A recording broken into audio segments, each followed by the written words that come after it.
The Statement of Randolph Carter by H.P. Lovecraft.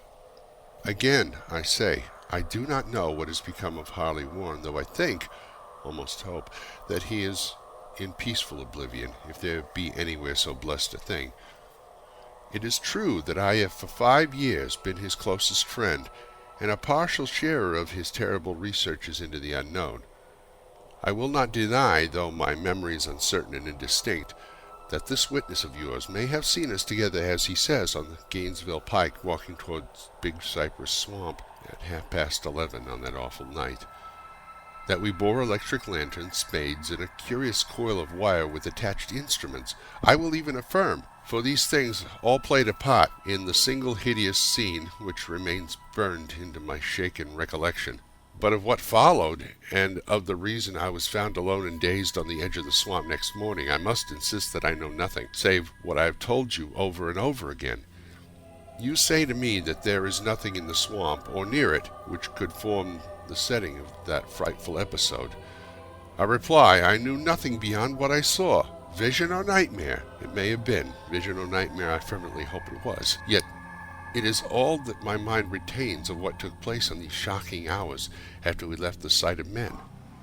And why Harley Warren did not return, he or his shade, or some nameless thing I cannot describe, alone can tell.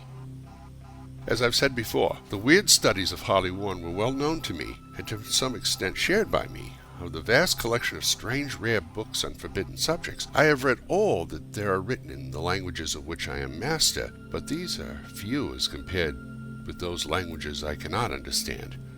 Most, I believe, are in Arabic, and the fiend-inspired book which brought on the end, the book which he carried in his pocket out of the world, was written in characters whose like I never saw elsewhere.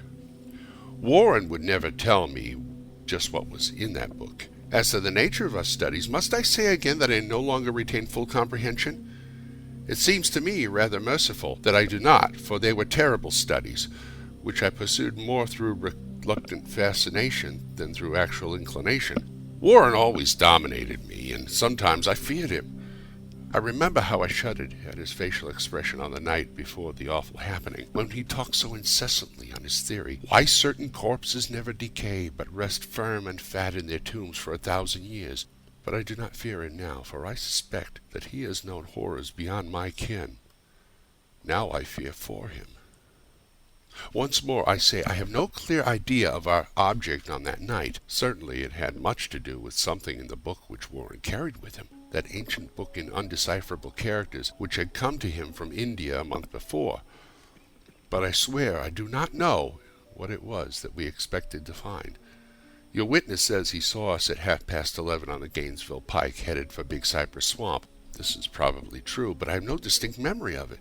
The picture seared into my soul is of one scene only, and the hour must have been long after midnight, for a waning crescent moon was high in the vaporous heavens. The place was an ancient cemetery, so ancient that I trembled at the manifold signs of immemorial years.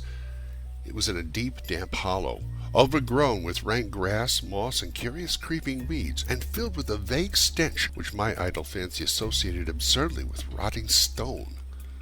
On every hand were the signs of neglect and decrepitude, and I seemed haunted by the notion that Warren and I were the first living creatures to invade a lethal silence of centuries. Over the valley's rim, a wan, waning crescent moon peered through the noisome vapors that seemed to emanate from unheard-of catacombs, and by its feeble, wavering beams I could distinguish a repellent array of antique slabs, urns, centipaths, and mausoleum facades, all crumbling, moss-grown, and moisture-stained, and partially concealed by the gross luxuriance of the unhealthy vegetation. My first vivid impression of my own presence in this terrible necropolis concerned the act of pausing with Warren before a certain half-obliterated sepulchre, and of throwing down some burdens which we seemed to have been carrying. I now observed I had with me an electric lantern and 2 spades, whilst my companion was supplied with a similar lantern and a portable telephone outfit. No word was uttered, for the spot and the task seemed known to us, and without delay we seized our spades and commenced to clear away the grass, weeds, and drifted earth from the flat, archaic mortuary. After uncovering the entire surface, which consisted of 3 immense granite slabs, we stepped back some distance to survey the charnel scene, and Warren appeared to make some mental calculations. Then he returned to the sepulchre, and using his spade as a lever, sought to pry up the slab lying nearest to a stony ruin which may have been a monument in its day. He did not succeed, and motioned me to come to his assistance. Finally, our combined strength loosened the stone, which we raised and tipped to one side. The removal of the slab revealed a black aperture from which rushed an effluence of mazimal gases so nauseous that we started back in horror. After an interval, however, we approached the pit again and found the exhilarations less unbearable. Our lanterns disclosed the top of a flight of stone steps dripping with some detestable ichor of the inner earth and bordered by moist walls encrusted with niter. And now, for the first time, my memory records verbal discourse. Warren addressing me at length in his mellow tenor voice, a voice singularly unperturbed by our awesome surroundings. "I'm sorry to have to ask you to stay on the surface," he said, "but it would be a crime to let anyone with your frail nerves go down there. You can't imagine, even from what you have read and what I've told you, the things that I shall see and do. It's fiendish work, Carter, and I doubt if any man without ironclad sensibilities could ever see it through and come up alive and sane. I don't wish to offend you, and heaven knows I'd be glad enough to have you with me, but the responsibility is in a certain sense mine, and I couldn't drag a bundle of nerves like you down to probable death or madness. I tell you, I can't imagine what the thing is really like, but I promise to keep you informed over the telephone of every move. You see, I have enough wire to reach to the center of the earth and back." I can still hear in my memory those coolly spoken words, and I can still remember my remonstrances. I seemed desperately anxious to accompany my friend into those sepulchral depths, yet he proved inflexibly obdurate. At one time he threatened to abandon the expedition if I remained insistent, a threat which proved effective since he alone held the key to the thing. All this I can still remember, though I no longer know what manner of thing we sought. After he had obtained my reluctant acquiescence in his design, Warren picked up the reel of wire and adjusted the instruments. At his nod, I took one of the latter, and seated myself upon an aged, discolored gravestone close by the newly uncovered aperture. Then he shook my hand, shouldered the coil of wire, and disappeared within that indescribable ossuary. For a minute I kept sight of the glow of the lantern and heard the rustle of the wire as he laid it down after him. But the glow soon disappeared abruptly, as if a turn in the stone staircase had been encountered, and the sound died away almost as quickly. I was alone, yet bound to the unknown depths by those magic strands whose insulated surface lay green beneath the struggling beams of that waning crescent moon. I constantly consulted my watch by the light of the electric lantern, and listened with feverish anxiety at the receiver of the telephone, but for more than a quarter of an hour I heard nothing. Then a faint clicking came from the instrument, and I called down to my friend in a tense voice. Apprehensive as I was nevertheless unprepared for the words which came up from that uncanny vault in accents more alarmed and quivering than any I had heard before from Harley Warren. He, who had so calmly left me a little while previously, now called from below in a shaky whisper more portentous than the loudest shriek. "God, if you could see what I am seeing!" I could not answer. Speechless, I could only wait. Then came the frenzied tones again. "Carter, it's terrible, monstrous, unbelievable." This time, my voice did not fail me, and I poured into the transmitter a flood of excited questions. Terrified, I continued to repeat, "Warren, what is it? What is it?" Once more came the voice of my friend, still hoarse with fear, and now apparently tinged with despair. "I can't tell you, Carter. It's too utterly beyond thought. I dare not tell you. No man could know it and live. Great God, I never dreamed of this." Stillness again, save for my now incoherent torrent of shuddering inquiry. Then the voice of Warren in a pitch of wilder consternation. "Carter, for the love of God, put back the slab and get out of this if you can, quick! Leave everything else and make for the outside. It's your only chance. Do as I say and don't ask me to explain." I heard. It was able only to repeat my frantic questions. Around me were the tombs and the darkness and the shadows. Below me some peril beyond the radius of the human imagination. But my friend was in greater danger than I. and through my fear I felt a vague resentment that he should deem me capable of deserting him under such circumstances. More clicking, and after a pause, a piteous cry from Warren. Beat it. For God's sake, put back the slab and beat it, Carter! Something in the boyish slang of my evidently stricken companion unleashed my faculties. I formed and shouted a resolution, "Warren, brace up! I'm coming down!"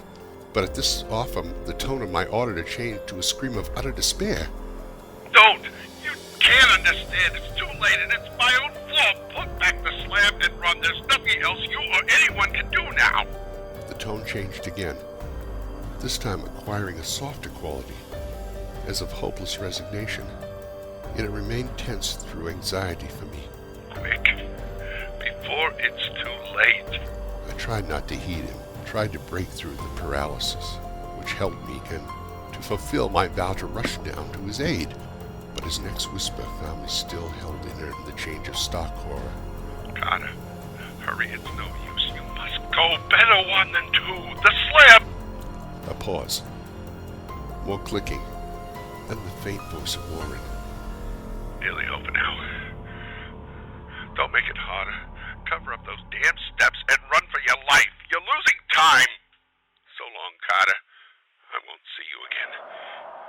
Here, Warren's whisper swelled into a cry that gradually rose to a shriek fraught with all the horror of the ages. Curse these hellish fates, legions. My God, beat it, beat it, beat it! After that was silence.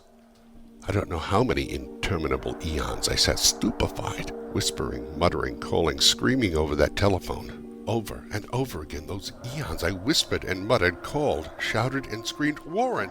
Warren, answer me! Are you there?" And then there came to me the crowning horror of all. The unbelievable, unthinkable, almost unmentionable thing. I have said that eons seemed to elapse after Warren shrieked forth his last despairing warning, and that my own cries now broke the hideous silence. But after a while there was a further clicking in the receiver, and I strained my ears to listen. Again I called that, "Warren, are you there?" And in answer, heard the thing which has brought this cloud over my mind. I do not try, gentlemen, to account for that thing, that voice, nor can I venture to describe it in detail, since the first words took away my consciousness and created a mental blank which reaches into the time of my awakening in the hospital. Shall I say the voice was deep, hollow, gelatinous, remote, unearthly, inhuman, disembodied? What shall I say? It was the end of my experience. It is the end of my story. I heard it and knew no more. I heard it as I sat petrified in that unknown cemetery, in the hollow, amidst the crumbling stones and the falling tombs, the rank vegetation and the mazeful vapors.